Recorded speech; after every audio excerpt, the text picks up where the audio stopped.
Let's welcome back to the show retired ICE acting director Tom Homan with us. It's great to have you back on, Tom. Border Patrol is saying it sees a 1,000 spike higher, 1,000% spike higher in drugs seized along the northern border with Canada. Your reaction? Well, I think the organized crime syndicates in Canada are taking advantage of the COVID. Plus, law enforcement in New York, HSI, ICE, and local and state law enforcement have very close working relationships with the RCMP. So the intelligence and the working together between the two countries is extraordinary. So they're being very successful through their intelligence efforts to find where these drugs are being smuggled through the border, specifically in the state of New York. You know, the feds seized nearly 40,000 pounds of marijuana across 16 ports of entry. AG Barr says a dozen cities are seeing methamphetamine pouring in. AG Barr specifically named and blamed two drug cartels pushing record amounts of meth across the border into these cities now hit with lockdowns and riots. Your reaction to that? Well, partly agree. The cartels are moving a lot of the drugs to the southern border, and they own most of that business. But on the northern border, it's mostly organized crime. They work differently. It's Asian organized crime, it's East Indian organized crime, it's outlaw biker gangs that move across the northern border. And like Buffalo has the highest number of seizures because Buffalo has a transportation infrastructure that can handle that commercial traffic. So a lot of this comes through the port of entry, but a lot is coming through right across the St. Lawrence River. I mean, I grew up there. I grew up in the town Carthage, about half hour south of there. You can be from Canada to the United States in a boat in a minute and a half.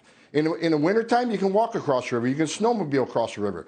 You got the Akwesasne Indian Reservation, the St. Regis Mohawk Reservation. They've been smuggling drugs and people through there since I was a kid. And they're still doing it because the feds have little access to that reservation.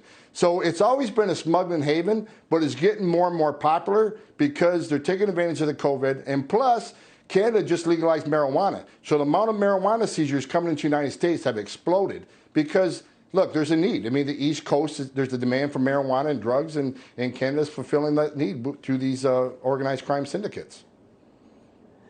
Tom, I want to switch to the story, the reports about, an ICE facility in Georgia.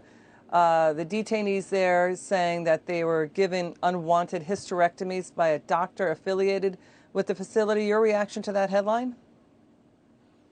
You know, it's just another attack on ICE. It's the left pushing a false narrative. The medical care given to aliens in ICE custody is the highest quality medical care available. When I was ICE director, we spent $1.5 billion on medical care for these people.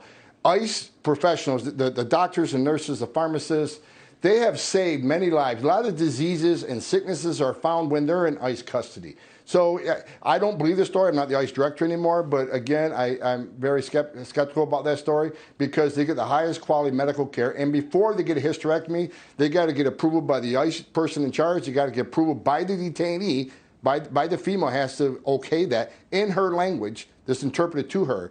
And a doctor, a certified medical doctor has to say, this is necessary before your health. However, I cannot do this without your permission. This is the same for a privately run facility. Is that the same for a privately run facility as it was in Georgia? It's an outside doctor affiliated with the privately run facility. Go ahead, Tom.